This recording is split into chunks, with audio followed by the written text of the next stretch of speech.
लाख जतन कर ले, जो भाग्य में होता है वही मिलता है।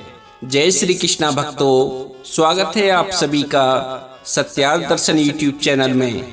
साथियों, हमेशा की तरह एक बार फिर से हम आपके मध्य एक नई कहानी लेकर उपस्थित हुए हैं।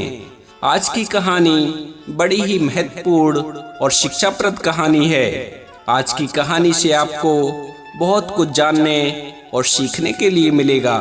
मित्रों, कहानी पर आगे बढ़ने से पहले एक छोटा सा निवेदन है। यदि आप इस कहानी को सुन रहे हैं तो कृपया पूरा सुनें, क्योंकि इस वीडियो के माध्यम से आज आपको बड़ी ही सुंदर और अच्छी जानकारी मिलने वाली है।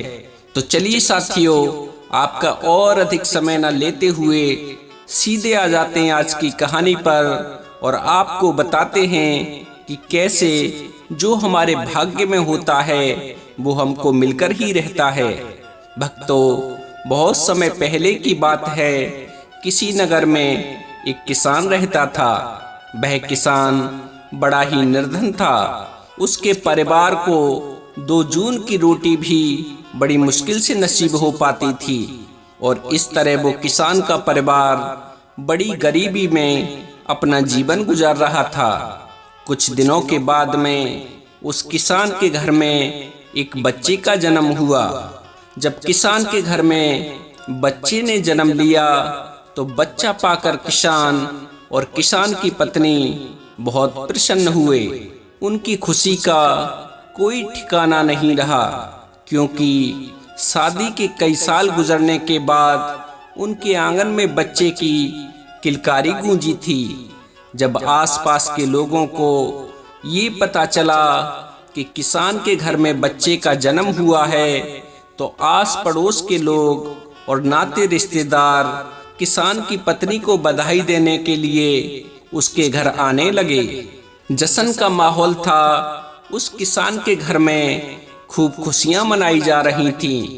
तभी उस किसान के घर पर एक बड़े ही सिद्ध महात्मा भिक्षा मांगने के लिए आते हैं और द्वार पर खड़े होकर भिक्षा के लिए आवाज लगाने लगते हैं। किसान के घर में आज बड़ा ही खुशी का दिन था, इसीलिए उसने जब साधु महाराज को द्वार पर खड़ा हुआ देखा तो किसान अपने घर से बाहर आया और बाहर आकर वो साधु महाराज से बोला कि गुरुदेव, आज आप बड़े ही शुभ अवसर पर मेरे घर पर पधारे हैं। कृपया आप घर के अंदर चलिए, कुछ जलपान ग्रहण कीजिए और मेरे पुत्र को आशीर्वाद दीजिए। बहुत दिनों के बाद मेरे घर में एक संतान ने जन्म लिया है। जब इस प्रकार से वो किसान उन साधु महाराज से बार बार विनती करता है तो महात्मा जी मना नहीं कर पाते हैं और किसान के घर के अंदर आ जाते हैं। दोनों पति पत्नी बड़े ही श्रद्धा भाव से महात्मा जी को भोजन कराते हैं और भोजन उपरांत वो किसान उन साधु महाराज से कहता है कि हे प्रभु, ये मेरा पुत्र है, कृपया इसे ऐसा आशीर्वाद दीजिए जिससे कभी भी इसके जीवन में कोई दुख तकलीफ ना आने पाए। साधु महाराज जैसे ही उस बच्चे को आशीर्वाद देने के लिए अपना हाथ उठाते हैं और जैसे ही महाराज की दृष्टि उस शिशु के ललाट पर पड़ती है तो शिशु के माथे पर एक चिन्ह देखकर साधु महाराज कुछ विचारने लगते हैं। किसान ने जब साधु महाराज को विचार मगन देखा तो साधु महाराज को विचार मगन देखकर किसान उन महात्मा जी से कहता है कि हे प्रभु, क्या बात है, मेरे पुत्र को देखकर आप किस चिंता में पड़ गए? सब कुशल मंगल तो है ना? साधु महाराज बोले, बेटा, चिंता की कोई बात नहीं है, सब कुशल मंगल है। आपके घर में जिस बच्चे ने जन्म लिया है, ये तुम्हारा पुत्र तो बड़ा ही किस्मत वाला है। इसके माथे पर जो चिन्ह बना हुआ है ये इशारा करता है कि तुम्हारे पुत्र के भाग्य में राजयोग लिखा हुआ है और ये 16 बरस की अवस्था में ही इस नगर का राजा बन जाएगा। जब किसान ने कहा कि महाराज, ये कैसे संभव है, किसी गरीब का पुत्र भला राजा कैसे बन सकता है? तो इस पर महात्मा जी उस किसान को समझाते हुए बोले, बेटा, परमात्मा की इस दुनिया में हर काम संभव है। इसने अपने पिछले जन्म में कोई ऐसा कार्य किया है जिसके कारण इस जन्म में इस बालक को राजपद नसीब होगा। आगे समझाते हुए वो महात्मा जी बोले, बेटा, जैसे ही तुम्हारे पुत्र की अवस्था 16 बरस की होगी तो इस नगर का जो राजा है उसकी इकलौती पुत्री से तुम्हारे पुत्र का विवाह होगा और विवाह के बाद राजा की धन दौलत और गद्दी पर तुम्हारे पुत्र का अधिकार हो जाएगा। ये सब बातें मैं तुम्हें ऐसे ही नहीं बता रहा हूँ, मैं इन सब बातों को इसकी किस्मत की लकीरों में देखकर बोल रहा हूँ। मित्रों, साधु महाराज की इन बातों को जब किसान दंपति सुनता है तो इन बातों को सुनकर उन्हें बड़ी खुशी होती है कि हमारे घर में किसी साधारण संतान ने नहीं बल्कि एक राजा ने जन्म लिया है।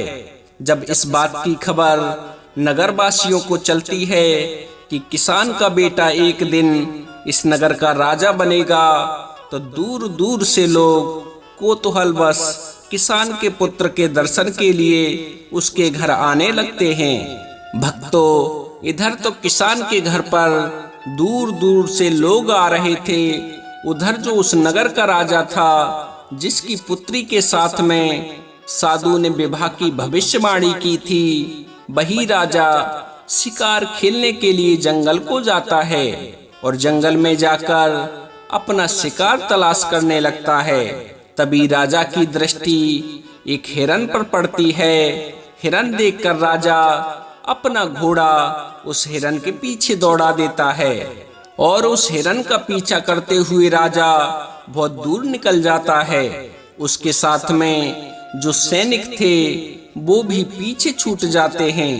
राजा काफी देर तक उस हिरन का पीछा करता है, लेकिन वो उस हिरन का शिकार नहीं कर पाता है, क्योंकि घने जंगल होने के कारण हिरन राजा की नजरों से ओझल हो जाता है। राजा को अपने शिकार का पीछा करते करते बहुत देर हो चुकी थी। इस कारण प्यास के मारे राजा का गला सूखने लगता है। पानी की तलाश में राजा ने चारों तरफ को अपनी नजरें दौड़ाईं, लेकिन आसपास उसे ऐसा कोई पानी का स्रोत नजर नहीं आया जहां जाकर वो अपनी प्यास बुझा सके।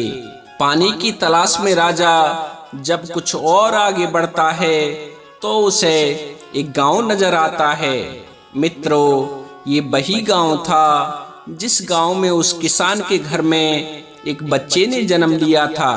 जब राजा उस गांव के और नजदीक पहुंचा तो उसे गांव के बाहर एक कुटिया नजर आई, जहां एक साधु महाराज कुटिया के बाहर ध्यान मगन बैठे हुए थे। राजा महात्मा जी के पास में पहुंचा, महात्मा जी को प्रणाम किया और प्रणाम करके राजा बोला कि प्रभु, मुझे बहुत जोरों की प्यास लगी है, यदि कुछ जल मिल जाए तो आपकी बड़ी मेहरबानी होगी। साधु बोले, राजन, आप थोड़ा इंतजार करिए, मैं अभी आपके लिए पानी लेकर आता हूँ। और इतना कहकर महात्मा जी कुटिया के अंदर चले गए। जब महात्मा जी कुटिया से बाहर आए तो उनके हाथ में एक जल से भरा हुआ लोटा था। साधु महाराज ने जल से भरा हुआ लोटा राजा को पकड़ाया। राजा ने पानी पीकर अपनी प्यास बुझाई। मित्रों, पानी पीकर राजा जैसे ही चलने को हुआ तो उसकी दृष्टि उन लोगों पर पड़ गई जो इकट्ठे होकर किसान के घर उसके पुत्र का दर्शन करने के लिए जा रहे थे। जब राजा ने बहुत से लोगों को जाते हुए देखा तो ये देखकर उसने उन महात्मा जी से पूछा कि प्रभु, ये इतने सारे लोग इकट्ठे होकर कहाँ जा रहे हैं? राजा के पूछने पर साधु ने बताया कि राजन, ये सब लोग इकट्ठे होकर उस किसान के घर को जा रहे हैं जहाँ कुछ समय पहले एक बच्चे ने जन्म लिया है। जब राजा ने पूछा कि महात्मा जी, उस बच्चे में ऐसी क्या खूबी है जो सभी लोग उस बच्चे के दर्शन को आतुर हैं, तो इस पर वो महात्मा जी बोले, राजन, उस बच्चे के माथे पर एक ऐसा चिन्ह बना हुआ है जिसका होना इस बात का संकेत है कि वो इस नगर का राजा बनेगा। राजा बोला, महात्मा जी, ये सब झूठी बातें हैं, ऐसा कभी नहीं हो सकता, क्योंकि इस नगर का राजा तो मैं हूँ। भला मैं उस गरीब किसान के पुत्र को अपने राज्य का राजा क्यों बनाऊंगा? साधु बोला, राजन, कोई इंसान ना तो किसी को राजा बना सकता है और ना ही गरीब बना सकता है। बनाने वाला और बिगाड़ने वाला तो कोई और ही होता है। और रही बात उस किसान के पुत्र की राजा बनने की, तो मैं आपकी जानकारी के लिए बता दूं कि आज से 16 बरस के बाद उस किसान के पुत्र का विवाह आपकी इकलौती बेटी के साथ में होगा और विवाह के बाद वो इस नगर का राजा बन जाएगा। राजा ने कहा, महात्मा जी, कौन सी बेटी, किसकी बेटी? मेरे तो कोई औलाद ही नहीं है, फिर आपकी भविष्यवाणी कैसे सच साबित हो सकती है? साधु महाराज बोले, राजन, आज से 1 बरस के बाद में आपकी रानी की कोख से एक कन्या जन्म लेगी। उसी कन्या के साथ में इस गरीब किसान के पुत्र का विवाह होगा और विवाह के उपरांत वो इस नगर का राजा बन जाएगा।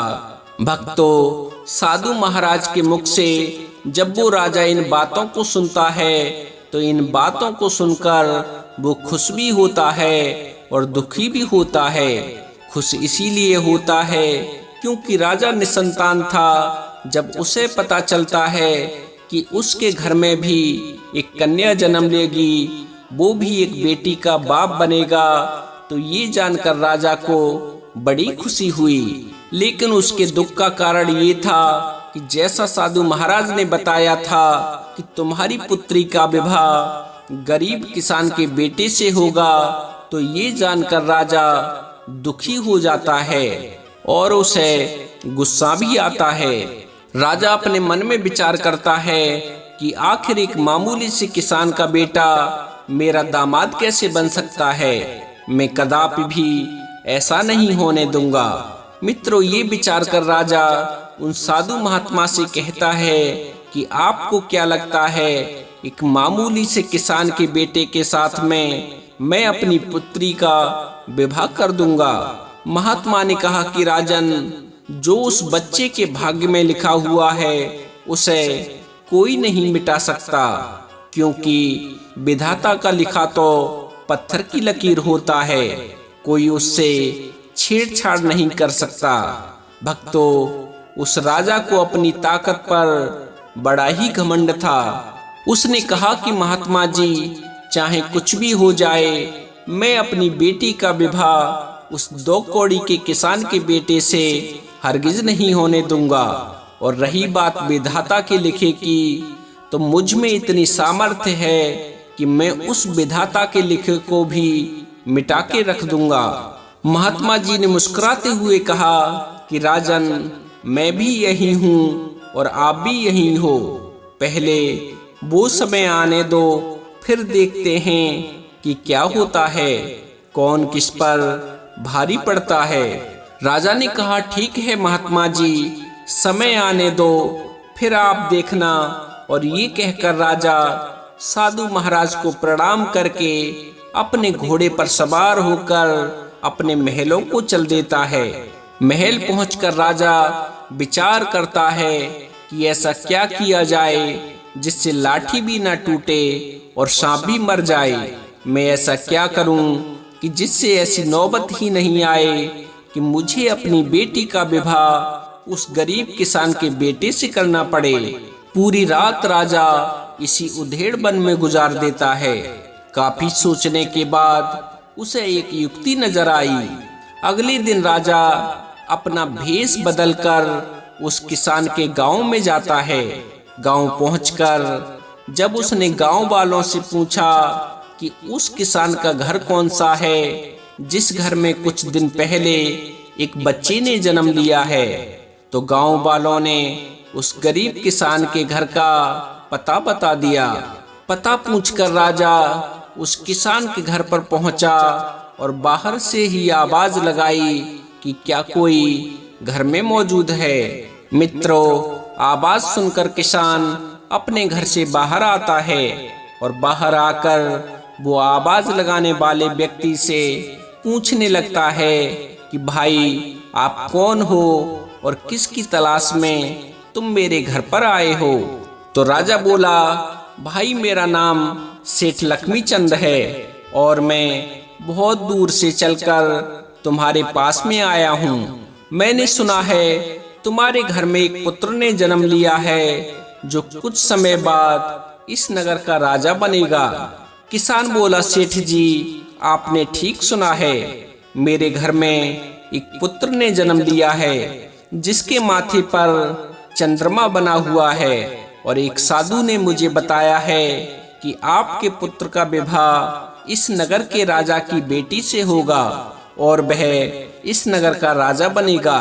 राजा बोला, भाई इसीलिए मैं तुम्हारे पास में आया हूँ, क्योंकि मैंने जब से ये सुना है कि भाभी राजा ने आपके घर में जन्म लिया है तभी से मैं बहुत चिंतित हूँ। जब किसान ने पूछा कि कैसी चिंता, तो राजा बड़ी चालाकी से बोला कि मेरी चिंता का कारण ये है कि आप तो बहुत गरीब हैं। ऐसी हालत में आप भविष्य के राजा की परवरिश कैसे कर सकते हैं? आप कैसे उसे पढ़ाएंगे लिखाएंगे, कैसे उसे शस्त्र विद्या में निपुण बनाएंगे? क्योंकि एक साधारण बच्चे की परवरिश में और राजकुमार की परवरिश में बहुत अंतर होता है। जब किसान ने पूछा फिर इसका क्या उपाय है, तो राजा बड़ी चालाकी से बोला कि इसका एक ही उपाय है, आप अपना बच्चा मुझे दे दीजिए, मैं उसको पढ़ाऊंगा लिखाऊंगा और उसे इस योग्य बनाऊंगा कि वो राजा की कुर्सी के योग्य बन जाए। किसान ने कहा, सेठ जी बहुत दिन बाद तो हमें एक पुत्र नसीब हुआ है और आप कह रहे हैं कि वो बच्चा हम आपको दे दें। नहीं सेठ जी, मैं ऐसा नहीं कर सकता। राजा समझाते हुए बोला, भाई देखो, मैं आपका बच्चा आपसे हमेशा के लिए थोड़े ही मांग रहा हूँ। मैं तो तब तक के लिए मांग रहा हूँ जब तक वो राजगद्दी के योग्य न बन जाए, जब उसकी पढ़ाई लिखाई पूरी हो जाए, जब उसकी विवाह योग्य उम्र हो जाए, तो मैं तुमको तुम्हारा बच्चा वापस लौटा दूंगा। फिर आप अपने पुत्र के साथ में सुखपूर्वक रहना। मित्रों, सीधा साधा किसान जब भेष बदले हुए राजा की इन बातों को सुनता है तो उसे राजा की बातों में सच्चाई नजर आती है और वो किसान बच्चा देने के लिए हाँ कर देता है।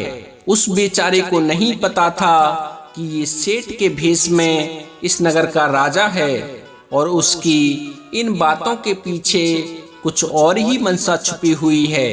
किसान अपनी पत्नी के पास में जाता है और अपनी पत्नी से कहता है कि प्रिय, हमारे दरवाजे पर एक बड़े ही दयालु सेठ आए हुए हैं और वो हमारे बच्चे का लालन पालन करना चाहते हैं। अपनी पति की इन बातों को सुनकर पहले तो उस किसान की पत्नी ना नुकर करती है, लेकिन किसान जब अपनी पत्नी को बताता है कि वो हमारा बच्चा हमेशा के लिए नहीं बल्कि कुछ सालों के लिए अपने घर रखना चाहते हैं, तो ये सुनकर किसान की पत्नी भी अपने बच्चे को सेठ जी को देने के लिए तैयार हो जाती है।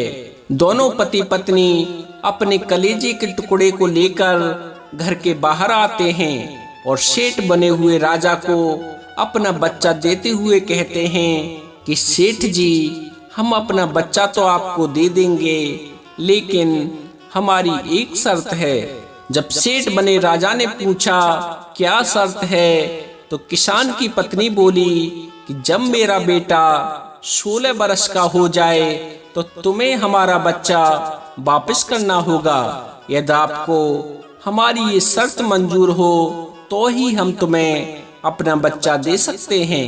राजा ने कहा, मुझे तुम्हारी सभी शर्त मंजूर है। अब आप मुझे अपना बच्चा दे दीजिए। जब तुम्हारा बच्चा पढ़ लिख जाएगा और उसकी विवाह योग्य उम्र हो जाएगी तो मैं तुम्हारा बेटा वापस कर जाऊंगा। अब आप विलंब मत करिए और अपना बच्चा मेरे हवाले कर दीजिए। मैं इस बच्चे का आपसे भी ज्यादा अच्छा ख्याल रखूंगा। मित्रों, इस प्रकार वो किसान दंपति अपने बच्चे के हित की खातिर अपने नवजात शिशु को सेठ बने हुए राजा के हवाले कर देते हैं और राजा खुशी खुशी उस बच्चे को लेकर आगे को चल देता है। राजा आज बहुत प्रसन्न था क्योंकि आज वो अपनी योजना में सफल हो रहा था। राजा बच्चे को लेकर के एक नदी किनारे पहुंचा। नदी किनारे पहुंचकर राजा ने सोचा कि मैं इस बच्चे का गला दबाकर इसका काम तमाम कर देता हूं और मारने के बाद मैं इस बच्चे की लाश को नदी के जल में प्रवाहित कर दूंगा। लेकिन बच्चे का जब उसने मासूम चेहरा देखा तो उस बच्चे का चेहरा देखकर राजा का विचार बदल गया। राजा की अंतरात्मा से आवाज आई, अरे मूर्ख, इस बच्चे ने तेरा क्या बिगाड़ा है जो तू इसे मारना चाहता है? क्यों इस अबोध बालक की हत्या का पाप अपने सिर लेना चाहता है? इस पाप के लिए तो तुझे नरक में भी जगह नहीं मिलेगी। मित्रों, राजा जब अपनी अंतरात्मा की इस आवाज को सुनता है तो उसके हाथ कांपने लगते हैं। वो बच्चे की हत्या नहीं कर पाता है। फिर सोचता है कि ऐसा क्या करूं जिससे मेरे हाथों इस बच्चे की हत्या भी ना हो और भाग्य का लिखा भी मिट जाए। काफी सोच विचार कर राजा इस निर्णय पर पहुंचा कि मैं इस बच्चे को एक लकड़ी के बक्से में बंद करके जिंदा ही जल में बहा देता हूं, जिससे मैं बाल हत्या के पाप से भी बच जाऊंगा और इसके साथ में मेरी बेटी की शादी भी नहीं होगी। मित्रों, यही विचार कर राजा एक ऐसा संदूक तैयार कराता है जिसमें बच्चे को सांस भी मिलती रहे और वो पानी में भी न डूबे। संदूक तैयार होने के बाद राजा उस किसान के बेटे को लकड़ी के संदूक में रखता है और उस संदूक को नदी के बहते हुए जल में प्रवाहित कर देता है। ये सब करने के बाद राजा अपने महलों को चल देता है। आज राजा बहुत ही प्रसन्न था कि आज मैंने विधाता के लिखे को मिटा दिया, क्योंकि राजा सोच रहा था कि जिस संदूक को मैं बहा कर आया हूँ वो संदूक जब गहरी नदी में जाएगा और नदी में कोई भंवर पड़ेगा तो नदी के भंवर में फंसकर संदूक डूब जाएगा और उस बच्चे की मृत्यु हो जाएगी। जब बच्चा ही नहीं रहेगा फिर कैसे इसके साथ में मेरी बेटी का विवाह होगा? यही सोचकर राजा बड़ी निश्चिंतता के साथ में अपने नगर को लौट गया। लेकिन मित्रों, कहते हैं ना कि जाको राखे साइया उसे मार सके ना कोई। उधर तो वो राजा उस किसान के बच्चे को नदी में बहाकर वहां से चला गया। इधर क्या हुआ कि वह संदूक बहता हुआ किसी अन्य नगर के किनारे पर जा पहुंचा। उस नगर का एक धनवान सेठ रोज सुबह सवेरे ही नदी में स्नान करने के लिए आता था। उस दिन जब वो सेठ नदी पर स्नान करने आया तो उसे नदी के जल में बहता हुआ संदूक नजर आया। जब सेठ ने जल में बहते हुए संदूक को देखा तो वह उस संदूक के पास में पहुंच गया और उस संदूक को खोलकर देखने लगा। मित्रों, जैसे ही सेठ ने संदूक खोलकर देखा तो उसने देखा कि संदूक में एक नवजात शिशु बड़े आराम से लेटा हुआ है और अपने पैर का अंगूठा चूस रहा है। ये देखकर तो सेठ के आश्चर्य की सीमा ना रही। सेठ ने तुरंत बच्चे को उठाया और उसे सीने से लगा लिया। सेठ ने सोचा, मैं रोज गंगा स्नान के लिए आता हूँ, माँ गंगा की सेवा करता हूँ, इसीलिए माँ गंगा ने प्रसन्न होकर मुझे ये बच्चा भेंट किया है। माँ गंगा बड़ी दयालु है, जो मेरी गोदी में उसने इतने प्यारे बच्चे को डाल दिया। सेठ ने माँ गंगा को प्रणाम किया और उस बच्चे को लेकर अपने घर अपनी पत्नी के पास में पहुंच गया। जब सेठ की पत्नी ने उस बच्चे के बारे में पूछा कि ये किसका बच्चा है, तो सेठ ने सारा घटनाक्रम अपनी पत्नी को बता दिया और बोला, प्रिय, माँ गंगा ने हमारी पुकार सुन ली। उसने हम निसंतान के घर में ये बच्चा भेजा है। सेठ की पत्नी ने हाथ जोड़कर मन ही मन माँ गंगे को धन्यवाद दिया और माँ गंगा का धन्यवाद देकर सेठानी ने वो बच्चा सेठ के हाथों से अपने हाथों में ले लिया और उस बच्चे को लेकर दुलार करने लगी। सेठ और सेठानी ने खूब लाड़ प्यार से उस बच्चे का पालन पोषण किया, खूब पढ़ाया लिखाया और इस योग्य बना दिया कि वो अपने पैरों पर खड़ा हो सके। इस तरह उस किसान के पुत्र को सेठ और सेठानी के घर में रहते हुए पूरे 15 साल बीत गए और वो बच्चा अब एक युवा बन चुका था। मित्रों, एक दिन वो बच्चा अपने दोस्तों के साथ में खेल रहा था, तभी वहां से दूसरे राज्य के राजा की सवारी निकली। मित्रों, जिस समय उस राजा की सवारी निकल रही थी, उसी समय एक छोटा सा बच्चा कहीं से घूमता घामता हुआ राजा के काफिले के सामने पहुंच गया और काफिले के आगे जाकर खड़ा हो गया। मित्रों, राजा का काफिला तो अपनी धुन में चला जा रहा था, उस छोटे से बच्चे पर किसी का ध्यान नहीं गया। उधर अपने दोस्तों के साथ में खेलते हुए सेठ के लड़के की नजर उस बच्चा पर पड़ गई, तो वह बच्चा को देखकर चिल्लाते हुए राजा के काफिले की तरफ को भागा और बड़ी ही फुर्ती से उसने उस मासूम को बचा लिया। मित्रों, जिस राजा का वो काफिला जा रहा था, वो वही राजा था जिसने कई साल पहले उसे नदी में बहा दिया था, और वो लड़का जिसने मासूम बच्चे की जान बचाई, वो वही लड़का था जिसे राजा भेष बदलकर किसान के घर से ले आया था और बाद में नदी में बहा दिया था। जैसे ही राजा की नजर उस लड़के के माथे पर पड़ी, तो माथे पर चंद्रमा का निशान देखकर राजा समझ गया कि हो ना हो ये वही लड़का है जिसको मैंने नदी में बहा दिया था, लेकिन ये जीवित कैसे बच गया। राजा ने तुरंत ही अपने काफिले को रुकने का इशारा किया और अपने सैनिकों से बोला कि जो लड़का अभी अभी काफिले के सामने से गुजरा है, उस लड़के को पकड़कर हमारे पास लाइए, हम उसकी बहादुरी के लिए इनाम देना चाहते हैं। राजा के सैनिक तुरंत ही सेठ के लड़के के पास में पहुंचे और उसे अपने साथ बुला लाए। जब सेठ का लड़का राजा के सामने पहुंचा, तो उसने राजा को प्रणाम किया और पूछा कि आप कौन हो और आपने मुझे क्यों बुलाया है।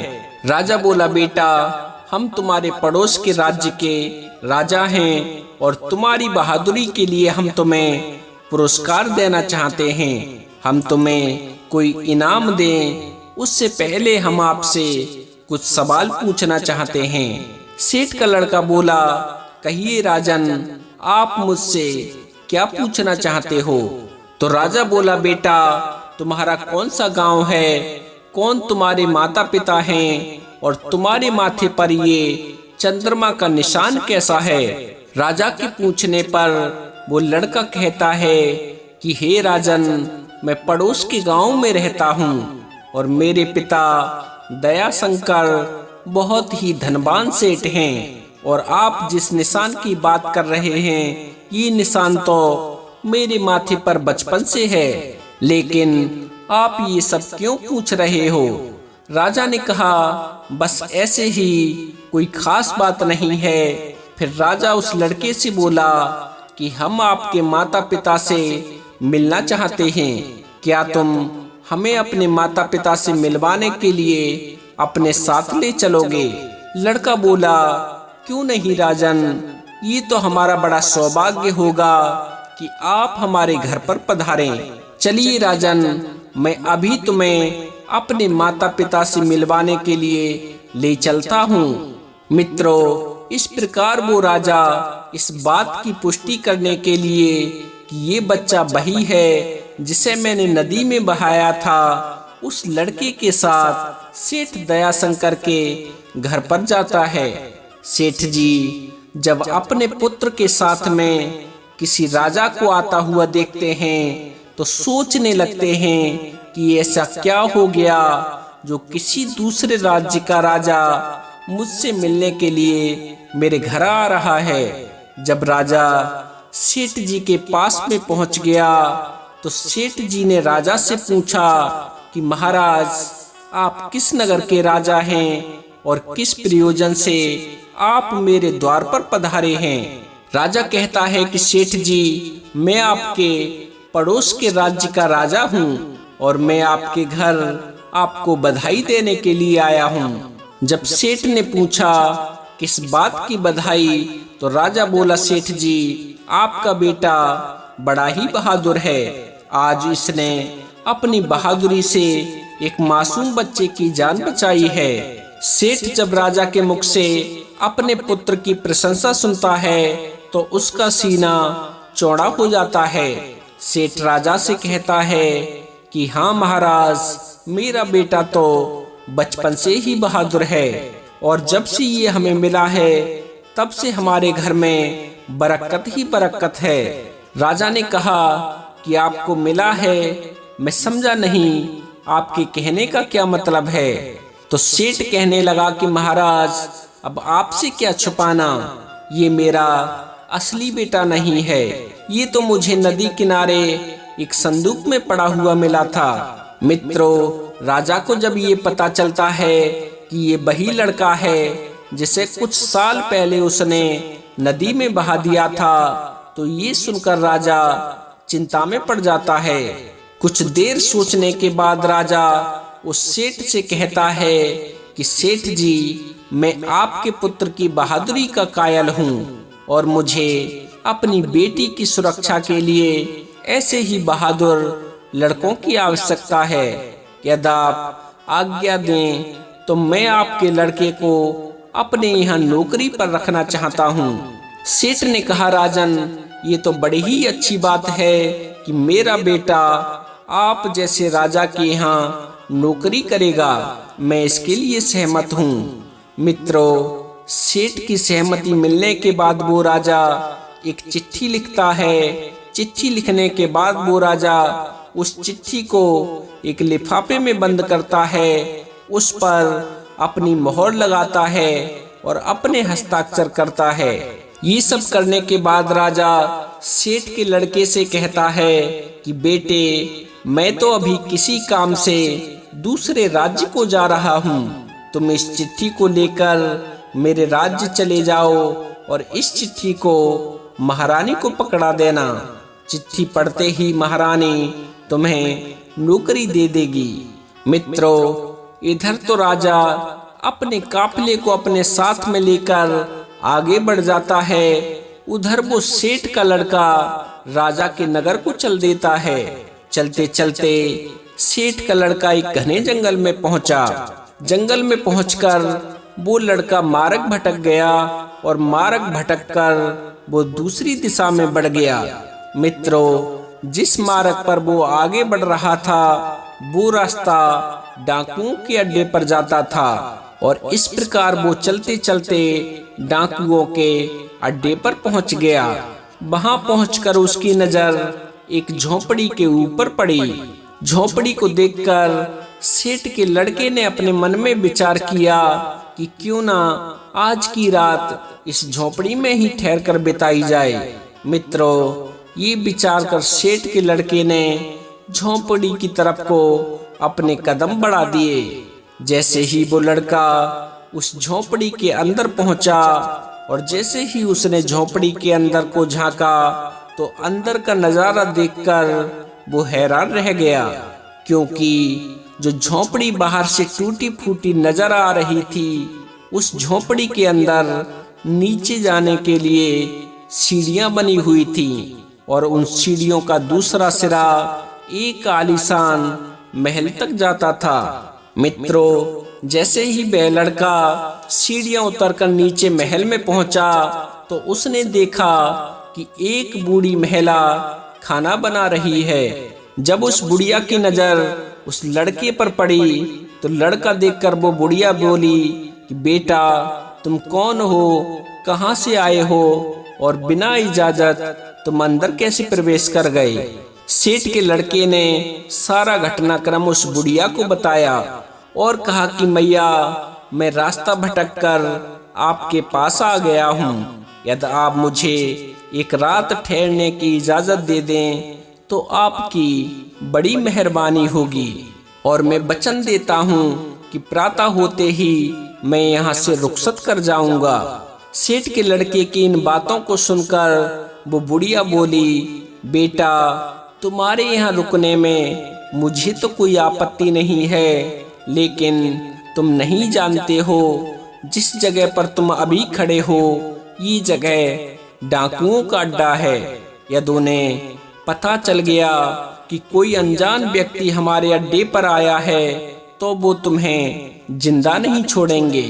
सेठ का लड़का बोला, मैया, रात बहुत हो गई है और आगे जंगल का रास्ता है। इतनी रात में मैं कहाँ जाऊंगा, कहाँ रहूंगा, मुझे तो रास्ते का भी ज्ञान नहीं है। मैं रास्ता भटक चुका हूँ। अगर बाहर गया तो जंगली जानवर मुझे मारकर अपने मुंह का निवाला बना लेंगे। अब ऐसी स्थिति में मैया, आप ही मुझे कोई रास्ता दिखाइए जिससे मेरे प्राण बच जाएं। मित्रों, सेठ के लड़के की इन बातों को सुनकर उस बुढ़िया को उस लड़के पर दया आ गई। उसने रात गुजारने की इजाजत दे दी। कुछ समय के बाद डाकू अपने अड्डे पर वापस आते हैं। जैसे ही उनकी नजर घर के एक कोने में सोए हुए सेठ के उस लड़के पर पड़ती है तो वे उस बुढ़िया से पूछते हैं कि अम्मा जी, ये लड़का कौन है और ये हमारे अड्डे पर क्या कर रहा है। डाकुओं के पूछने पर वो बुढ़िया कहती है कि बेटा, ये बहुत ही नेक दिल बच्चा है और ये नौकरी की तलाश में राजा का पैगाम लेकर राजमहल को जा रहा है। इससे तुम्हें कैसा भी खतरा नहीं है। बेचारा मार्ग भटक गया है और यहाँ आ पहुँचा।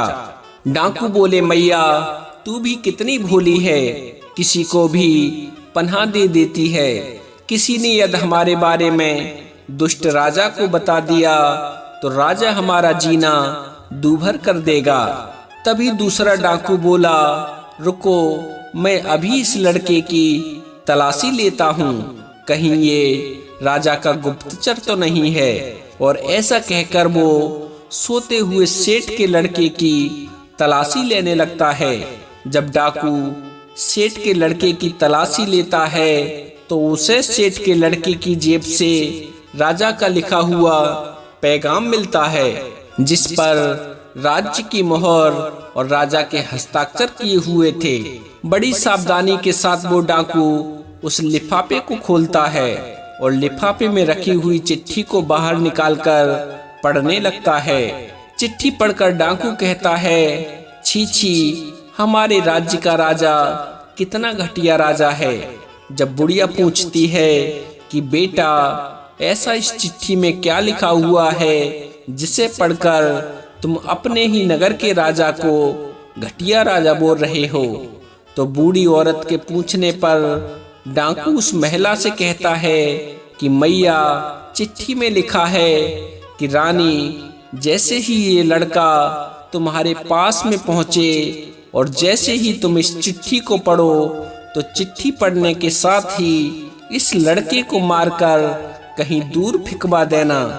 और ये काम मेरे आने से पहले हो जाना चाहिए। मैं इसे क्यों मरवाना चाहता हूँ और मैंने क्यों नहीं मारा, इन सवालों का जवाब मैं नगर आकर तुम्हें दे दूंगा। मित्रों, डाकू के मुख से चिट्ठी में लिखी हुई बातों को जब बुढ़िया ने सुनी तो बुढ़िया कहने लगी कि बड़ा ही दुष्ट राजा है, जिसके हाथों से चिट्ठी भिजवा रहा है उसी को मरवाने का आदेश भी दे रहा है। मित्रों, यह सुनकर उस बुढ़िया ने अपने मन में विचार किया कि मुझे इस मासूम को किसी भी तरह कोई भी उपाय करके बचाना चाहिए।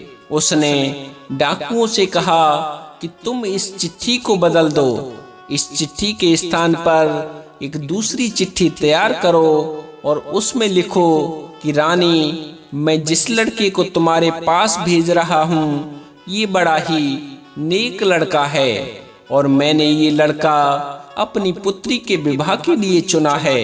इसीलिए रानी, जैसे ही ये लड़का तुम्हारे पास में मेरा पैगाम लेकर पहुँचे तो तुम राजकुमारी का विवाह इस लड़के से कर देना। और ध्यान रखना, ये काम मेरे नगर वापसी से पहले हो जाना चाहिए। मुझे ये लड़का क्यों पसंद है, क्यों मैं अपनी बेटी का विवाह इस लड़के से करना चाहता हूँ, इन सवालों के जवाब मैं तुम्हें नगर वापस आकर दूंगा। तुम्हारा प्रिय राजा। मित्रों, ये लिखकर डाकू ने उस चिट्ठी को लिफाफा में डाला और बड़ी सावधानी के साथ पुनः उस लड़के की जेब में रख दिया। इसके बाद डाकुओं ने खाना पीना खाया और चोरी करने के लिए अपने अड्डे से बाहर निकल गए। उधर अगला दिन हुआ तो बूढ़ी माता ने सेठ के लड़के को उठाया और कहा, बेटा, सुबह हो गई है, अब तुम जहाँ जाना चाहते हो वहाँ जा सकते हो। सेठ के लड़के ने उठकर बूढ़ी माता को प्रणाम किया, राजमहल का मार्ग पूछा और बूढ़ी माता से विदा लेकर अपनी मंजिल की तरफ को आगे बढ़ गया। कुछ समय पश्चात सेठ का लड़का रानी के सामने राजा के महलों में था।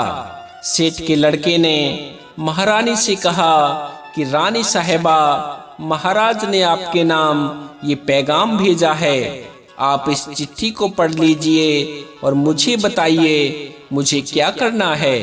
मित्रों, महारानी ने जैसे ही चिट्ठी पढ़ी तो चिट्ठी में लिखा हुआ था कि ये लड़का बड़ा ही नेक दिल है, बड़ा ही बुद्धिमान और ज्ञानी है, यह राजकुमारी से विवाह करने के योग्य है। इसीलिए मेरे आने से पहले ही तुम इसका विवाह राजकुमारी से करवा देना। जब रानी चिट्ठी पढ़ती है तो चिट्ठी में लिखी हुई बातों को पढ़कर रानी सोचने लगती है कि महाराज को इस लड़के में ऐसी क्या खूबी नजर आई जो जल्दी से जल्दी राजकुमारी के साथ में इसका विवाह करने का आदेश दिया है। महाराज इस प्रकार कैसे किसी अनजान के साथ में राजकुमारी का विवाह कर सकते हैं। लेकिन फिर उसने देखा कि चिट्ठी पर राजा के हस्ताक्षर थे और उनकी मोहर लगी हुई थी और उस चिट्ठी में लिखा हुआ था कि मैं तुम्हारे सभी सवालों के जवाब नगर वापस आकर दूंगा। तो ये पढ़कर रानी तत्काल ही पंडित को बुलाकर राजकुमारी का विवाह उस लड़के के साथ में करवा देती है और इस प्रकार वो लड़का राजा का दामाद बनकर राजकुमारी से विवाह करके सुखपूर्वक राजा के महलों में रहने लगता है। मित्रों, कुछ दिनों के बाद में राजा अपना काम समाप्त करके अपने नगर को आता है। राजा बड़ा ही प्रसन्न था क्योंकि उसे तो लग रहा था कि अब तक तो रानी ने उस लड़के को मरवाकर कहीं दूर फेंकवा दिया होगा। अब उस लड़की के साथ में मेरी बेटी का विवाह कैसे हो सकता है? मैंने तो भाग्य के लिखे को ही मिटा दिया है। लेकिन जैसे ही राजा अपने महलों में पहुंचता है और उस गरीब किसान के बेटे को अपनी राजगद्दी पर बैठा हुआ देखता है तो उसके आश्चर्य की सीमा नहीं रहती है, क्योंकि जिस लड़के को राजा ने रानी के पास इसलिए भेजा था कि रानी इसका कत्ल करा देगी, लेकिन यहाँ तो सब उल्टा ही हो गया। जब उसे ये पता चलता है कि मेरी पुत्री का विवाह उसी व्यक्ति के साथ में हो गया है जिसकी भविष्यवाणी साधु महाराज ने की थी, तो ये जानकर राजा क्रोध में भर जाता है। उसे अपनी पत्नी पर बहुत ही गुस्सा आता है कि रानी ने मेरी आज्ञा का पालन क्यों नहीं किया। उसने महारानी से पूछा कि मैंने जब तुम्हें इस लड़के को मारने का आदेश दिया था, फिर तुमने इसके साथ में राजकुमारी का विवाह क्यों कर दिया। राजा की इन बातों को सुनकर रानी कहती है कि महाराज, मैंने तो वही किया है जैसा आपने आदेश दिया था, इसमें मेरी क्या गलती है। राजा ने महारानी को चिट्ठी दिखाने का आदेश दिया। महारानी चिट्ठी लेकर बाहर आई।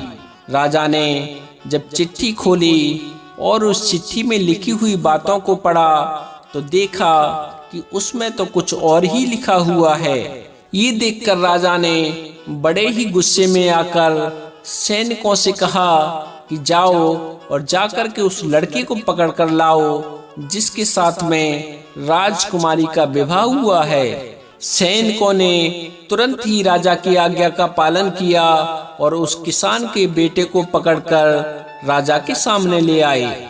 राजा ने गुस्से में उस लड़के से कहा कि तुम्हारी हिम्मत कैसे पड़ गई मेरी पुत्री से विवाह करने की। तुमने मुझे बहुत बड़ा धोखा दिया है और मेरे राज्य में धोखे की सजा केवल और केवल मौत होती है। अब तुम मरने के लिए तैयार हो जाओ। मैं तुम्हें अपना दामाद किसी भी कीमत पर स्वीकार नहीं कर सकता। तुम एक गरीब किसान के बेटे हो और गरीब ही रहोगे। मैं भी देखता हूँ कि तुम किस प्रकार इस नगर का राजा बनते हो। राजा की इन बातों को सुनकर वो लड़का बोला कि महाराज, आप ये क्या कह रहे हो। मैंने आपको कहाँ धोखा दिया है और आप बार बार किस किसान की बात कर रहे हो, जबकि आपको भी पता है कि मैं किसान का बेटा नहीं बल्कि एक सेठ का बेटा हूँ। राजा ने कहा कि तुम मुझे अपनी बातों में उलझाकर बेवकूफ बनाना चाहते हो, लेकिन अब मैं तुम्हारी किसी बात में नहीं आऊंगा। आज का दिन तुम्हारे जीवन का अंतिम दिन साबित होगा। और इतना कहकर राजा अपनी तलवार उठा लेता है। राजा के हाथ में तलवार देखकर राजकुमारी राजा के सामने खड़ी हो जाती है और कहती है कि पिताजी, आप जिस पर तलवार चला रहे हैं वो मेरे पति परमेश्वर हैं। उन्हें मारने से पहले तुम्हें मुझे मारना होगा। मित्रों, इधर तो राजमहल के अंदर ये सब कुछ चल रहा था कि तभी एक सैनिक राजमहल में आता है और आकर राजा से कहता है कि महाराज, बाहर एक बड़े ही सिद्ध महात्मा आए हुए हैं और वे इसी समय आपसे मिलना चाहते हैं। राजा ने कहा ठीक है, महात्मा जी को अंदर ले आओ। आदेश मिलते ही सैनिक दौड़ा हुआ महात्मा जी के पास को जाता है और उन्हें अपने साथ में ले आता है। राजा ने उठकर महात्मा जी को प्रणाम किया और उनके आने का प्रयोजन पूछा। महात्मा ने कहा कि लगता है राजन, आपने मुझे पहचाना नहीं। जब राजा ने कहा कि आप कौन हो और मुझसे क्यों मिलना चाहते हो, तो महात्मा ने बड़ी ही विनम्रता के साथ मुस्कुराते हुए जवाब दिया कि राजन, मैं वही महात्मा हूँ जिससे आप 16 साल पहले मिले थे और मैंने आपको बताया था कि आज से 16 साल के बाद में तुम्हारी पुत्री का विवाह इस गरीब किसान के बेटे से होगा। लेकिन तुमने कहा था कि मैं राजा हूँ और मैं कुछ भी कर सकता हूँ, लेकिन देखा राजन, जो नियति में होता है वही होकर रहता है। मित्रों, जब राजा साधु की इन बातों को सुनता है तो हाथ जोड़कर कहता है कि गुरुदेव, आप सच कहते थे कि कोई ना तो किसी का भाग्य मिटा सकता है और ना ही उसमें कोई बदलाव कर सकता है। जो भी जिसके भाग्य में लिखा हुआ है वो उसको मिलकर ही रहता है। मैं भाग्य के हाथों हार चुका हूँ। महात्मा ने कहा कि राजन, भाग्य के सामने कोई नहीं जीत सकता, इसीलिए अब तुम व्यर्थ की चिंता छोड़ो, किसान के बेटे को अपना दामाद स्वीकार करो और अपना राजपाट उसे सौंपकर मेरे साथ जंगलों में चलो। सच्चा सुख तो ईश्वर की भक्ति में है।